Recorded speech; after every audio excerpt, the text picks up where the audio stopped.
이 이명박 대통령은 하도 이 말이 정확하게 안 나오니까 이 사람 옆에는 꼭 이게 한국어 통역이 한 사람 붙어 있어요. 한국말 잘하는 사람이 이명박 대통령 옆에 통역을 따라다녀야 됩니다. 그래서 이명박 대통령이 한 이야기는 이런 뜻입니다 하고 다시 전해줘야 돼요. 그런 거 필요한 사람이 몇 사람 있어요. 김정일이 말도 무슨 말인지 모릅니다. 그 옆에서 이렇게 메모해가지고 전해주는 사람이 없으면 잘 몰라요. 또 그런 사람이 한 사람 있었는데 이병철 씨였어요. 이병철 씨 말도 문장이 잘 안 됩니다. 그래서 누가 잘 그걸 전해주지 않으면 여러 가지 오해가 생기는데, 원래 이 재벌 총수라든지 독재자들은 말을 잘할 필요가 없어요. 말을 아무따나 뱉어내도 옆에서 잘 알아듣는 사람이 있기 때문에 문장을 만들어주는 사람이 있어요. 근데 이명박 대통령은 그런 사람이 대통령이 되면 안 되죠. 말을 정확하게 하지 못하는 사람은 절대 대통령이 되면 안 됩니다. 그런데 막 운이 좋아서 대통령이 됐는데 문제가 이런 식으로 생깁니다. 23일 오후 3시 50분쯤 청와대 관계자가 기자들한테 이렇게 이야기했습니다. 이명박 대통령은 확전되지 않도록 관리를 잘하라 라고 당부를 했다. 확전되지 않도록 관리를 잘하라. 자, 여기 확전이라는 요새 단어가 자꾸 나옵니다. 확전, 전쟁을 확대한다 이런 뜻이죠. 그래서 확전이란 말이 마치 나쁜 말인 것처럼 지금 여기는 사람들이 많아요. 이 확전이 나쁩니까? 가만히 있을 때 우리가 느닷없이 확전하면 전쟁을 일으키는 거니까 이건 나빠요. 근데 얻어맞은 사람이 확전을 안 하면은 얻어맞고 가만히 있으라는 이야기 아닙니까? 얻어맞은 사람은 확전을 해야 돼요. 그러지 않으면은 이길 수가 없어요. 그러니까 얻어맞은 사람은 확전이 의무입니다. 권한이에요. 얻어맞고 가만히 있으면 확전이 일어나지 않습니다. 그러면 6.25 때 이승만 대통령이 남침당한 일선에다가 확전하지 말고 잘 관리를 하라 명령 내렸으면 다 항복해버리겠죠. 항복했습니다. 그런데 어떻게 이런 대답이 나왔습니까? 확전되지 않도록 관리를 잘하라.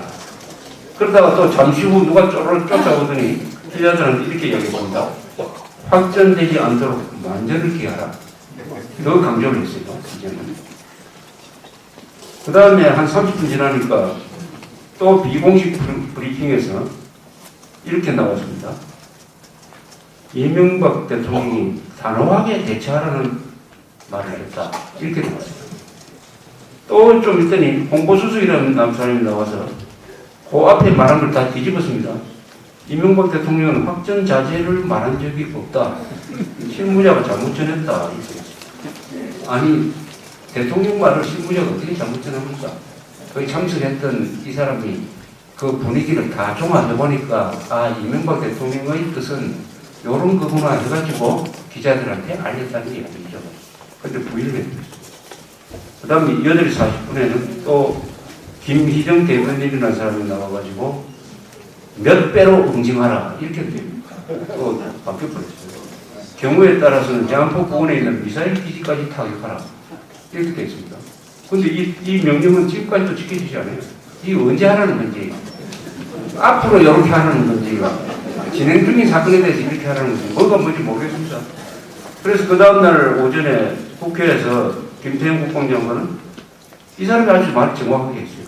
이 대통령이 단호하지만 확전되지 않도록 하라는 말을 했다.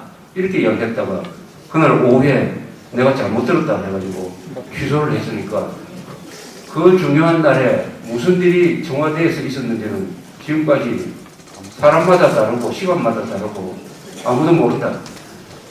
아무도 모른다. 그런 상태에서 김태형 국방장관이 말 잘못했다고 자른 것 같은데 막 이렇게 됐어요. 이게 G20 정상회의를 개최했다는 나라의 국가지도부의 작전에 대한 우왕좌왕 갈팡질팡 엉망진창 하는 웃지 못할, 또 웃으려니까 또 기분이 좀 이상해집니다. 웃을 수도 없는 이런 거죠.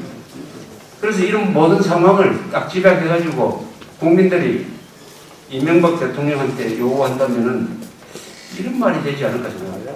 자, 단호하게 대응하겠다는 말 계속 되풀이하는데 우선 그 단호하게 대응하겠다는 말이 뭘 이야기하느냐?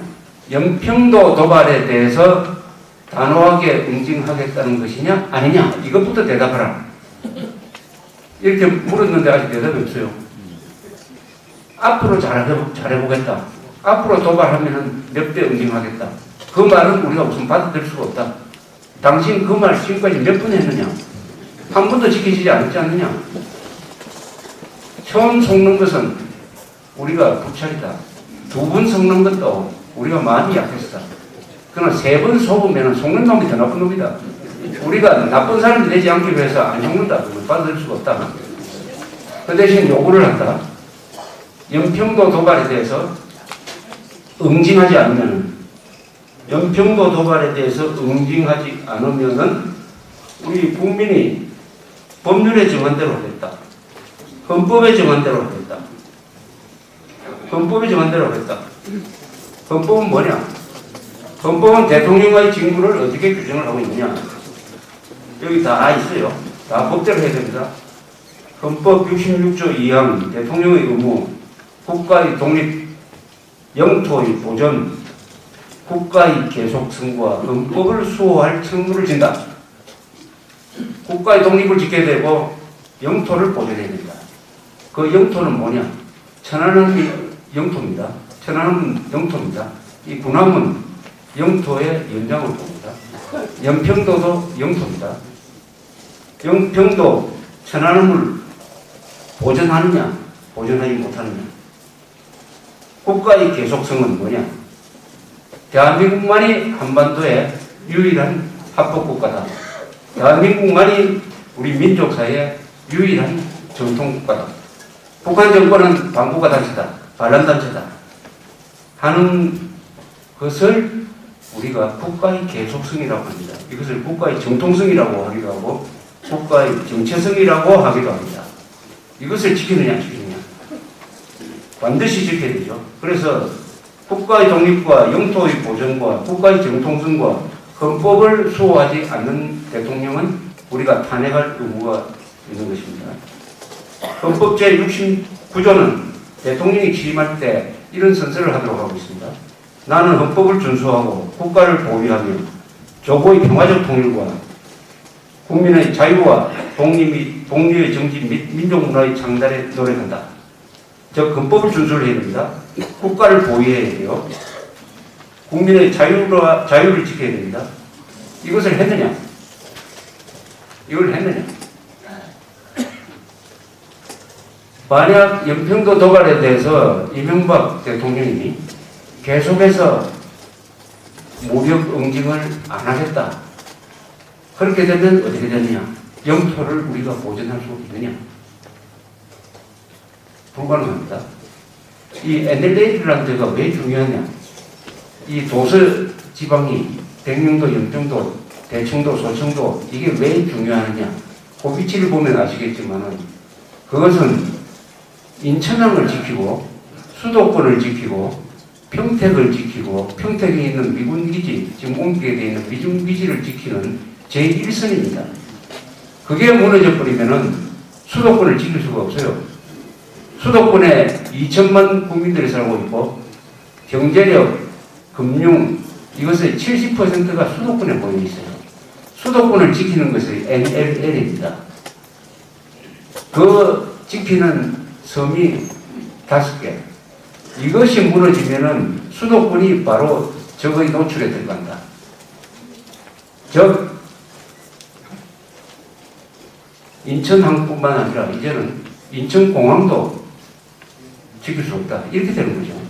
그래서 NLL을 우리가 어려운 환경 속에서도 지켜왔는데 지금 연평도의 질에 얻어맞고 이제 연평도에 살지 않겠다. 사람들이 살지 않겠다.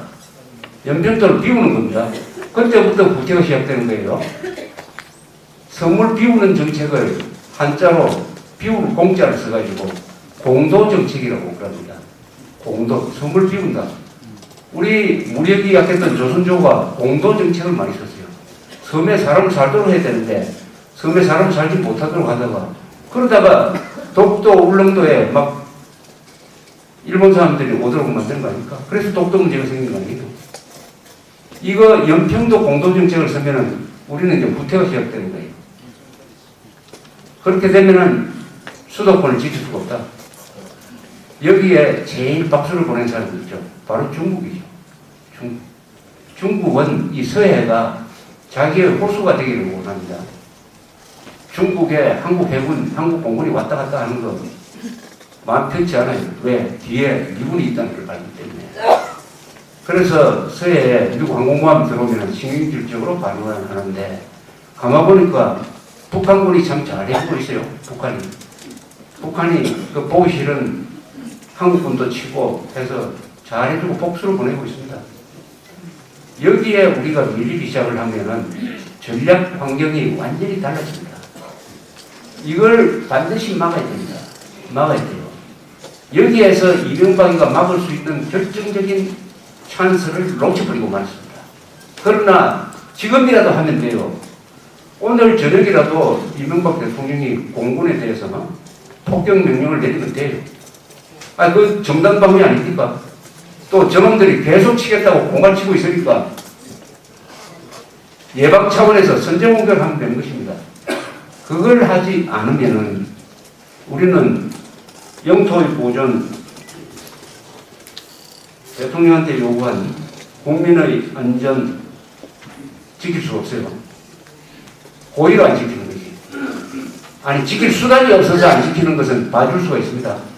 지킬 수단이 완벽한데도 그것을 쓰지 않았다. 이런 자를 어떻게 해야 되느냐? 그것도 국회 헌법에 있습니다. 이건 탄핵을 해야 됩니다. 탄핵. 그래서 이명박 대통령한테 우리가 이런 요구할 권한이 뭐 의무가 있어요. 권한이 뭐 의무입니다. 연평도 도발에 대해서 계속해서 무력 응징을 포기함으로써 국가의 안정과 영토의 보존에 심대한 위해를 가하면은 우리는 이명박 대통령 하야를 요구하고 하야하지 않으면은 탄핵 운동하겠다 이렇게 요구할 권리가 있습니다.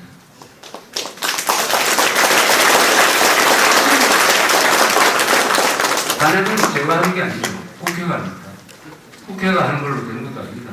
헌법재판소가 마지막 결정을 해요. 보통 공무원에 대한 탄핵은 국회 의결 정족수 2분의 1로 하면 돼요. 그러나 대통령은 3분의 2로 해야 됩니다.